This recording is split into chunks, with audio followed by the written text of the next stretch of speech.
Okay, bismillahirrahmanirrahim. Assalamualaikum semua. So, hari ni kita akan sambung lagi kita punya video, iaitu masih lagi bab 13. Kita masuk bahagian sistem urinary. Okay, jom. So, saya terus masuk sistem urinary ni dia ada dua fungsi utama. Pertama adalah untuk perkumuhan. Okay. Yang kedua adalah untuk kawal atur, pengosmo kawal aturan.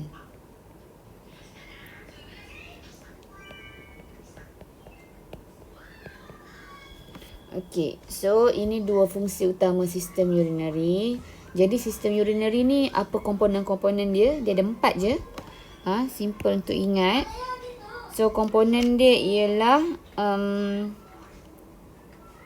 ginjal, ureter, pundi kencing dengan uretra. Okey, kejap lagi kita tengok rajah lah. So, senang nak ingat ginjal, ureter, pundi kencing, uretra. So, fungsi dia pun ada 2 je. Jadi, kita akan teruskan. Okey, struktur dan fungsi ginjal. Dari 4 komponen tu, dia highlight pasal ginjal. Kenapa ginjal? Sebab ginjal ni adalah organ utama. Organ utama sistem urinary. Senang cerita, ginjal yang jalankan dua fungsi sistem urinary tadi, iaitu perkumuhan dengan pengosmo kawal aturan. Jadi apa dia perkumuhan, apa dia pengosmo kawal aturan, sekejap lagi. So kita tengok dulu ginjal. Ginjal ni bahagian dari 3. Yang pertama cortex, yang kedua medula, yang ketiga pelvis. Macam mana nak ingat dia? Ikut abjad ABC ya. So K dulu, baru M, baru P. Daripada luar ke dalam. Kejap lagi saya tunjuk rajah. Okey, so apa maksud organ perkumuhan ni? Perkumuhan ni maksudnya organ yang menyingkirkan bahan buangan. Dia singkir bahan buangan. Bahan buangan. Dan osmo kawal aturan ni untuk kita dah belajar sebelum ni homeostasis kan. Dia untuk dia kawal atur ataupun untuk dia seimbangkan beberapa faktor dalam badan lah. Nanti kita tengok. Okay, so organ perkumuhan maksudnya dia singkirkan apa? Dia singkirkan bahan toksik, bahan kumuh yang toksik, iaitu bahan yang bernitrogen. Contoh dia ada 4 je, iaitu urea, asid urik, amonia dengan kreatinina. Okay, senang nak ingat. So sistem urinary ada 4 komponen. Bahan kumuh bernitrogen pun 4 contoh. So senang nak ingat Okey, sebagai organ pengosmo kawal aturan, ginjal dia kawal apa? Apa yang dikawal? Pertama, isi padu air dalam badan, dalam mendali badan. Kedua, kepekatan ion dalam mendali badan, tekanan osmosis darah dan kandungan elektrolit dan pH. Kandungan elektrolit dan pH. Nanti kita akan masuk apa dia tekanan osmosis darah tu ya. Nanti kita akan terangkan semua. Ini baru surface lah. Okay, next. Saya akan pergi pada rajah. Tadi kita sebut yang sistem urinary dia ada 4 komponen. So, cikgu tanda kat sini, mana tahu ada yang tak ingat ke. Okay, yang first komponen dia adalah ginjal. Ini ginjal. Okay, yang kedua komponen dia ureter. Ni ureter. Yang ketiga pundi kencing. Dan yang keempat adalah uretra. Ini adalah komponen sistem urinary. Okay, clear? Okay, yang vena renal, arteri renal ni adalah salur darah yang berhubung dengan ginjal. Okay, nanti kita sebut lah. Kita pergi pada ginjal pula. Okay, saya dah sebut tadi ginjal dia ada 3 bahagian, iaitu KMP. Cortex, medula, pelvis. Turutan dia ikut ABC. Kamu kena baca turutan dia tu dari luar ke dalam. Okay, so kita masuk. Yang paling luar ni nama dia cortex. Okay, nama dia cortex ni paling luar. Ini bahagian cortex yang cikgu highlight ni. Okay, nampak cortex. Okay, ini adalah buah pinggang lah ginjal. Okay, bahagian yang tengah-tengah ni nama dia medula. Okay, medula ni, medula. Ni saya highlight warna pink ni. Medula. Okay, bentuk medula ni adalah bentuk piramid. Dan yang paling dalam sekali adalah pelvis. Ini adalah pelvis Ini pelvis. Saya highlight ni. Ni pelvis. Lepas tu bawah dia adalah ureter, pundi kencing, uretra. Tapi bahagian ginjal ni je lah. Cortex medulla pelvis. Okay, senang nak ingat So kita berkenalan dengan salur darah dekat ginjal. Yang first ni adalah arteri renal. Arteri renal ni adalah salur darah yang bawa masuk darah dari jantung ke ginjal. Maksudnya darah kan dipam daripada jantung. So darah yang keluar tu akan masuk ke organ-organ. So darah yang bawa masuk salur darah yang bawa masuk darah ke ginjal adalah arteri renal. Dia bawa darah masuk. Darah yang dibawa masuk adalah darah beroksigen lah, of course. Sebab dia akan bagi oksigen pada ginjal supaya ginjal ni boleh function dengan bagus. Boleh berfungsi dengan bagus. Sebab setiap organ dia perlukan oksigen. Oksigen ni nyawa untuk organ tu terus berfungsi. So, bila darah bawa oksigen masuk dalam ginjal, dia bagi oksigen pada ginjal. Jadi, darah tu akan bertukar jadi darah terdioksigen. Darah terdioksigen yang bawa karbon dioksida. Yang bawa karbon dioksida. So, darah terdioksigen ini akan keluar daripada ginjal melalui vena renal. Dan akan kembali ke jantung. Okey, so vena renal bawa darah terdioksigen dari ginjal kembali ke jantung. Okey, saya harap ini clear lah. So, arteri renal bawa masuk, vena renal bawa keluar. Okey, so buah pinggang ni dia akan menyingkirkan bahan kumuh melalui air kencing. So, air kencing ini bila dia dah hasilkan, dia akan hantar ke pelvis. Lepas tu pelvis ni akanlah hantar ke ureter. Ureter dia akan hantar ke pundi kencing. Dan pundi kencing akan hantar ke uretra. Lepas tu keluarlah air kencing. Okey, yang ni general dululah. Okey, clear So kita akan teruskan. Disentuh pasal air kencing dulu. So kita masuk air kencing dululah.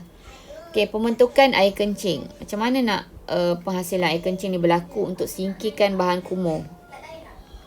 Sebab fungsi urinary adalah untuk perkumuhan. So kita tengok Ada 3 proses untuk menghasilkan air kencing. Yang pertama proses ultraturasan. Yang kedua proses penyerapan semula. Yang ketiga proses rembesan. Okey, kena faham kat sini bahawa ginjal ini secara umum dia lah kalau saya sebut. Ginjal ni fungsi dia adalah tapis darah. Tapis darah maksud dia tadi kan arteri renal dia bawa masuk darah ke dalam ginjal. Dia bawa masuk darah ke dalam ginjal. Jadi darah yang dibawa itu akan ditapis di ginjal. Ditapis maksudnya bila ditapis bahan yang berguna ginjal ni dia akan kembalikan ke dalam darah. Okey. Tapi kalau bahan tu bahan yang tidak berguna, bahan kumuh, bahan tu akan dibuang daripada ginjal, keluarlah daripada ginjal keluar, dibuang daripada darah tadi tu melalui ginjal, keluar melalui air kencing. Okey, dalam bentuk air kencing. Clear Okey, so jadi sebab tu ada proses ni. Tengok proses ultraturasan ni senang cerita dia adalah proses penapisan lah.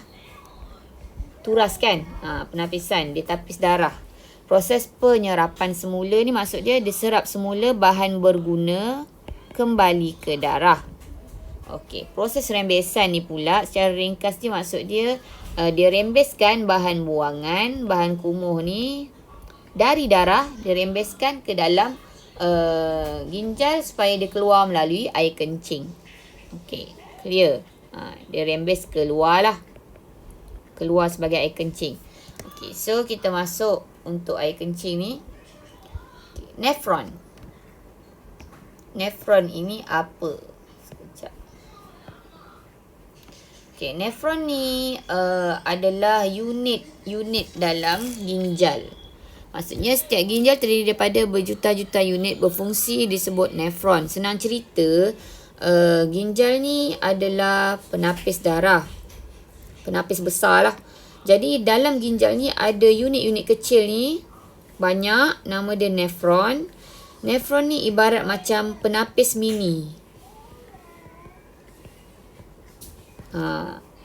Senang cerita, dia ada banyak unit penapis kecil yang dalam ginjal tu untuk tolong dia tapis dengan lebih berkesan. Nama dia nefron. Kalau macam sistem saraf kita sebut unit-unit kecil dia adalah neuron. Samalah, ginjal ni unit-unit kecil dia adalah nefron. Okay, so nefron ni kerja dia menapis lah. Kalau bahasa Inggeris kita boleh sebut sebagai mini filtering unit. Okay. So setiap nefron ni ada bahagian dia sendiri, iaitu kapsul Bowman, glomerulus dengan tubul renal. Nanti kita berkenalan dengan struktur ni. Yang ini adalah nefron. Kita kenal dulu struktur dia. Okay, ini adalah kapsul Bowman yang cikgu highlight ni. Ni nombor 1 ni. Ini kapsul Bowman. Cakap ada 3 kan tadi. Kapsul Bowman, glomerulus dengan tubul renal. So kita kenal. So ini adalah kapsul Bowman bentuk macam cawan. Dan kapilari darah yang dalam kapsul Bowman ni, ini adalah glomerulus. Okey, ia adalah macam kapilari darah tapi dalam kapsul Bowman. Okay. Yang ni nampak yang saya buat ni, ini nama dia tubul berlingkar proximal.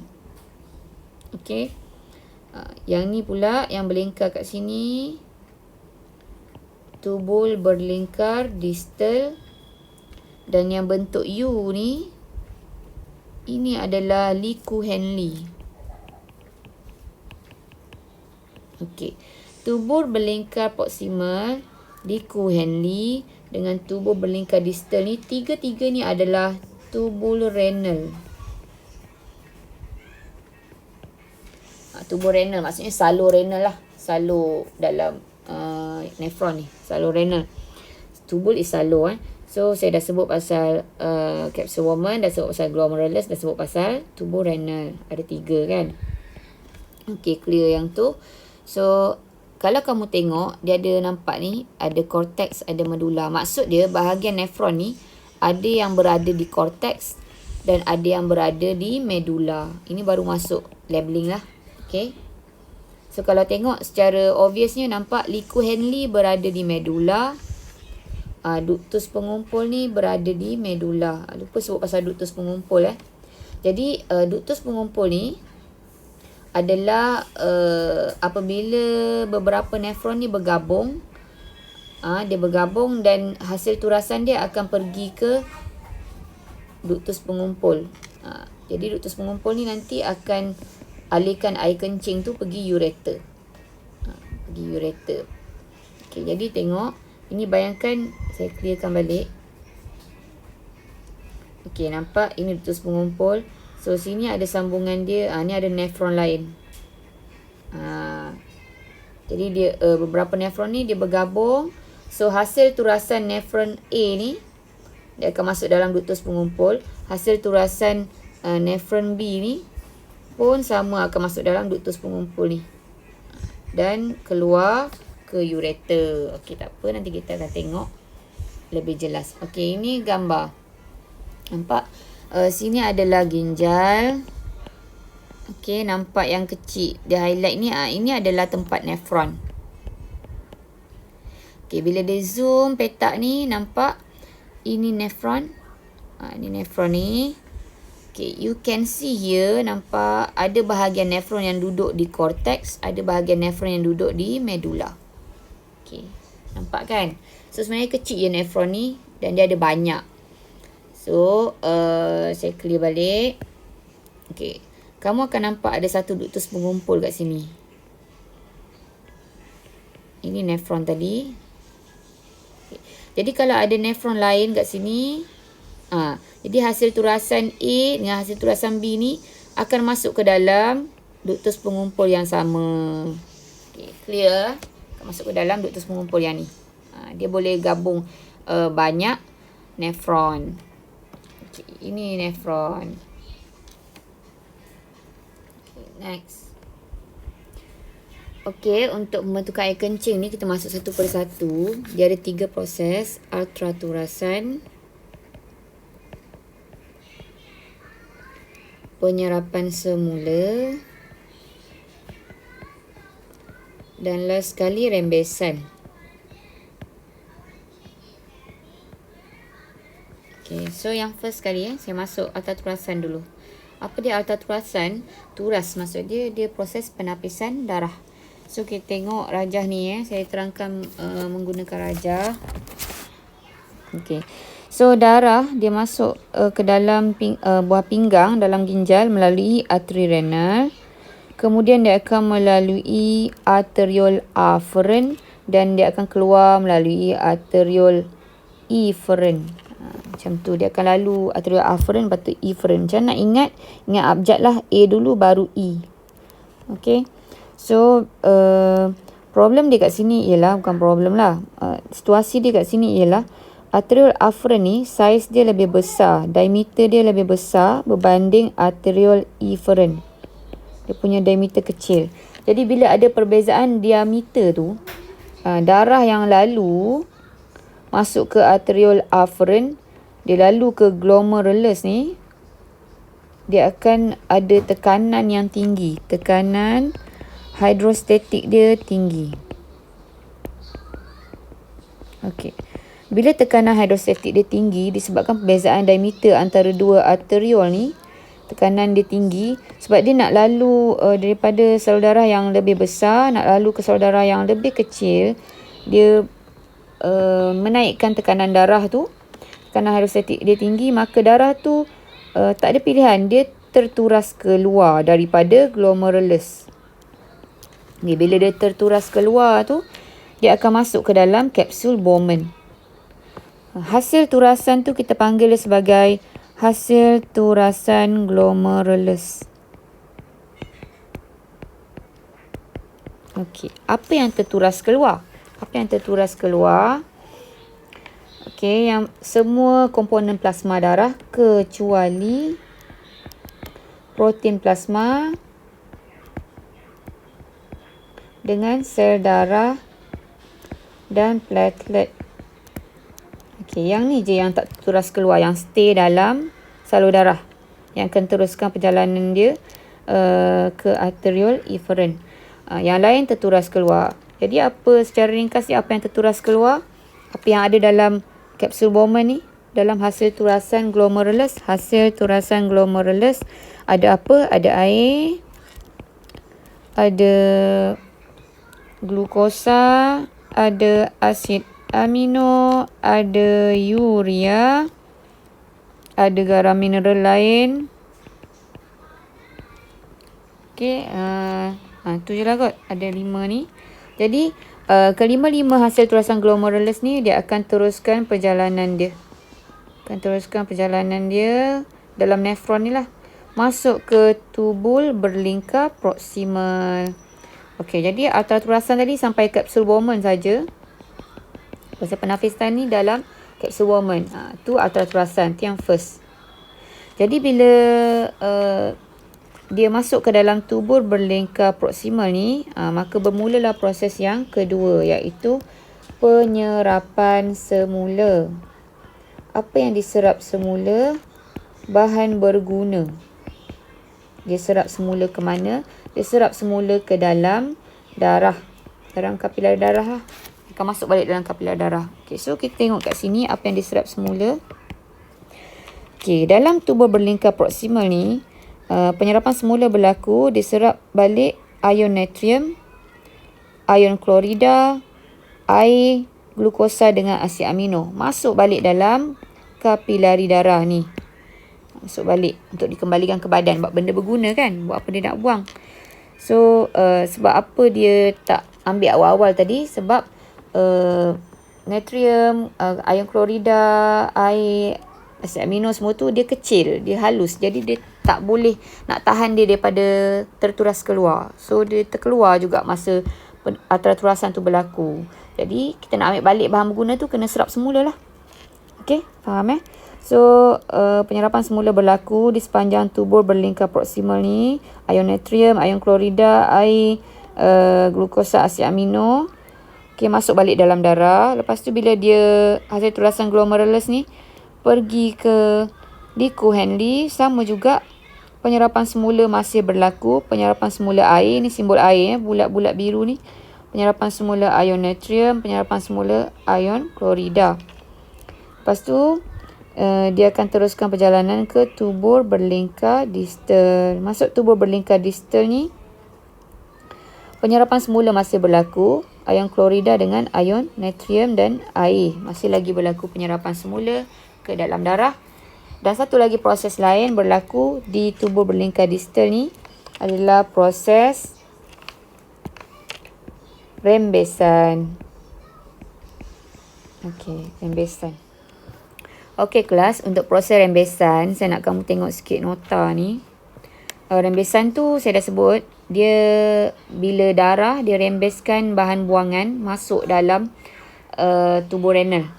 Maksud dia rembeskan bahan buangan yang tak terturas dekat glomerulus tadi masuk dalam tubuh renal. Okey, jadi rembesan ni dia sebenarnya berlaku dekat sepanjang tubuh renal, tapi dia paling aktif dekat tubur berlingkar distal. That's why lah dia highlight dekat tubur berlingkar distal ni berlaku rembesan. Kat nombor 4 ni, tubur berlingkar distal ni. Apa yang dirembeskan ke dalam ni daripada darah? Ion kalium, ion hidrogen, urea, ada lagi kalium, hidrogen, urea, ion amonium, kreatinina, bahan toksik dan sesetengah dadah. Maksudnya semua-semua bahan buangan dia akan rembes kat sini.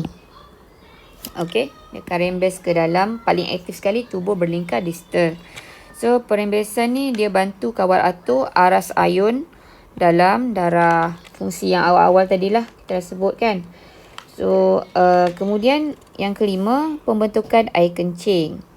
Okey, untuk bentuk air kencing ni dah habis dah turah-turah semua. Okey, turah semua, dah penyerapan semula.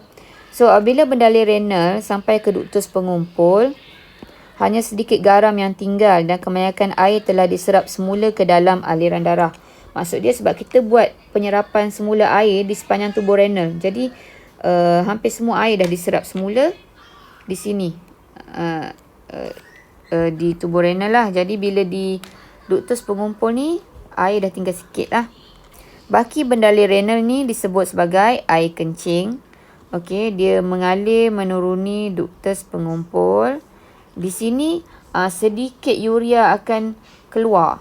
Maksudnya walaupun dia nak buang urea, tapi ada sedikit urea dia akan keluar balik dalam duktus pengumpul ni. Daripada duktus pengumpul dia keluar balik, masuk ke dalam darah, masuk ke dalam bendalai persekitaran lah.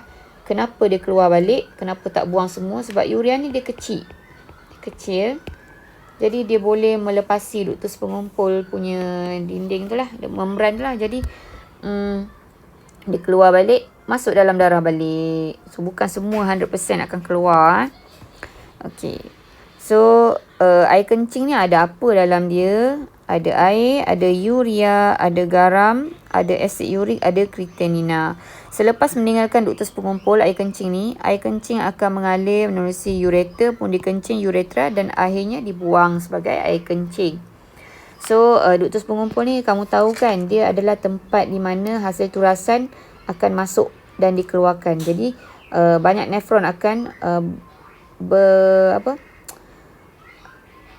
bergabung dengan duktus pengumpul. Ni nefron, contoh ni nefron lain.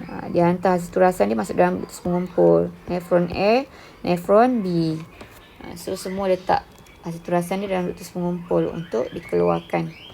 Okey, boleh lupa nak cakap yang bahan-bahan yang diserap semula ni dia diserap semula melalui apa? Okey, kita tengok kalau ion natrium dia secara pengangkutan aktif. Kalau ion klorida diserap secara pengangkutan pasif. Okey, kalau air secara osmosis. Kalau glukosa dengan asid amino secara pengangkutan aktif. Untuk proses rembesan pula, rembesan dia berlaku dua cara, sama ada secara resapan ataupun secara pengangkutan aktif. Benda-benda yang dirembes tadilah. Okey, untuk mekanisme homeostasis dalam osmokawal aturan, kita tengok peranan ginjal dalam ni. Baca dulu. Kandungan air dalam badan sentiasa berubah mengikut pengambilan makanan dan minuman. Pengosmo kawal aturan ialah proses mengawal atur air dan garam dalam badan supaya tekanan osmosis darah dapat dikekalkan pada julat normal. Pengosmo kawal aturan dicapai dengan mengawal atur isi padu penghasilan air kencing oleh ginjal, bla bla bla. Okey, maksud dia apa? Dia macam ni lah.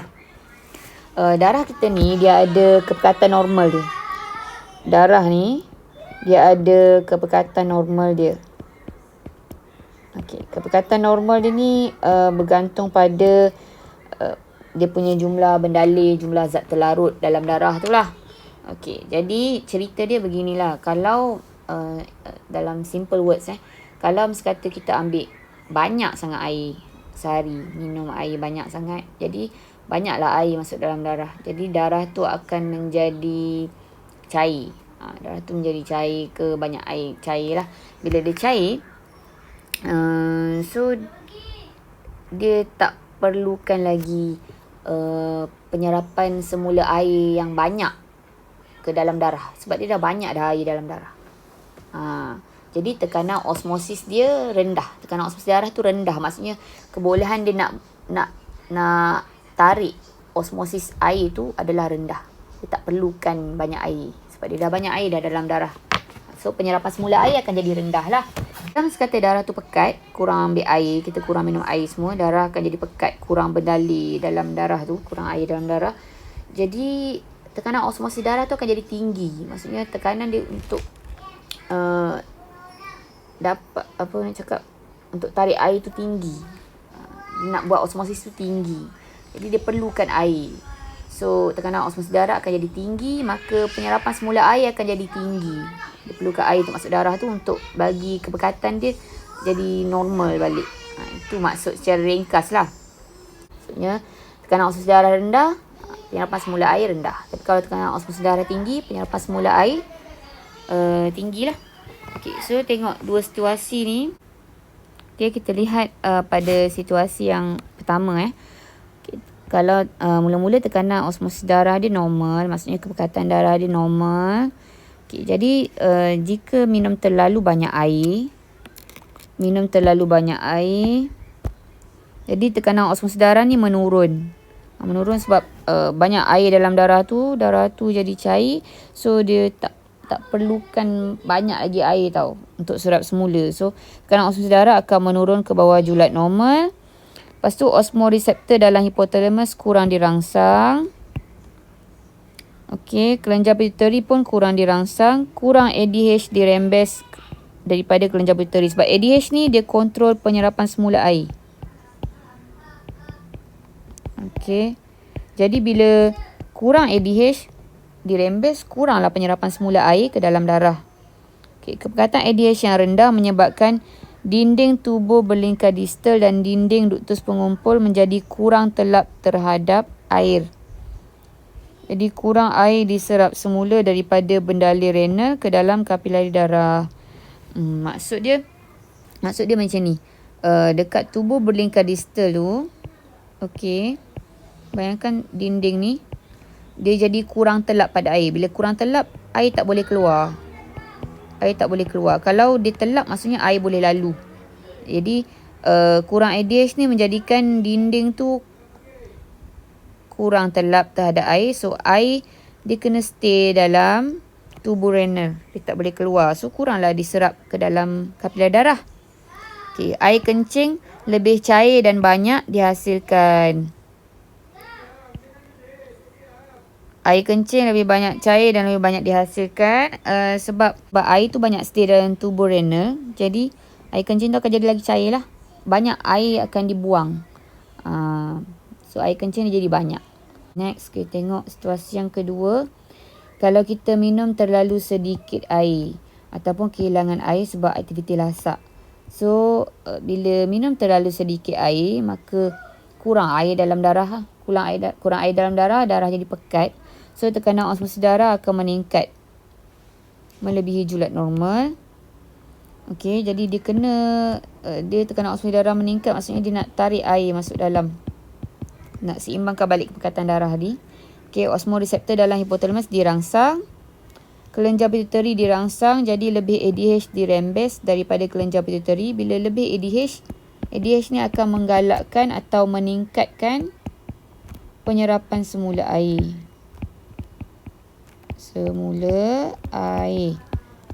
Jadi, keberatan ADH yang tinggi menyebabkan dinding tubuh berlingkar distal ni menjadi lebih terlap pada air. Maksudnya dinding ni, tubuh renal ni, dia lebih terlap pada air. Maksudnya air senang keluar. Bila air senang keluar, air akan masuk balik ke dalam darah. Penyerapan semula air akan jadi tinggi lah. Lebih banyak air diserap semula daripada bendalai renal ke dalam kapilari darah. Air kencing yang lebih pekat dihasilkan. Okey, bila dua-dua benda ni berlaku, mana-mana situasi lah, dia akan buat ni sampailah tekanan osmosis darah kembali ke normal. Okey, kita akan teruskan dengan isu kesihatan berkaitan sistem urinary. Isu kesihatan dia kegagalan ginjal. Boleh diakibatkan oleh penyakit, jangkitan bakteria atau kemalangan. Gagal ginjal maksudnya bila ginjal tu gagal untuk hasilkan fungsi dia lah. Maksud dia, dia gagal untuk tapis darah dengan baik. So, bila dia gagal tapis darah dengan baik, mungkin penapisan tu jadi tak efisien. So, maybe dia tak dapat nak kumur bahan dengan baik. Mungkin urea tak dapat disingkirkan dengan baik. Ataupun bahan yang berguna tak dapat diserap semula dengan baik. Dan sebagainya lah. Okay. Contoh dia penyakit diabetes mellitus. Merupakan penyebab utama kegagalan ginjal.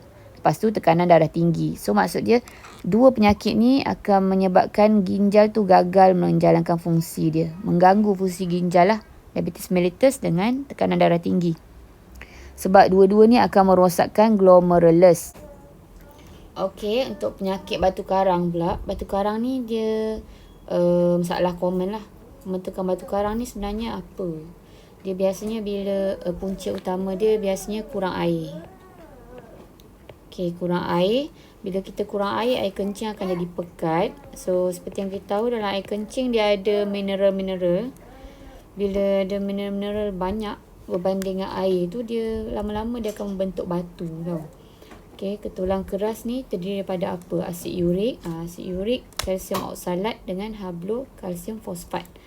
Jadi senang cerita ni sebenarnya bahan kumuh yang patutnya dibuang. Tapi sebab kita kurang minum air, lama-lama bahan kumuh tu dia akan membentuk batu dan akan menyekat aliran kencing dan sebagainya lah. Okey, punca utama dia kurang air. Okey, boleh nampak ni gambar batu ni.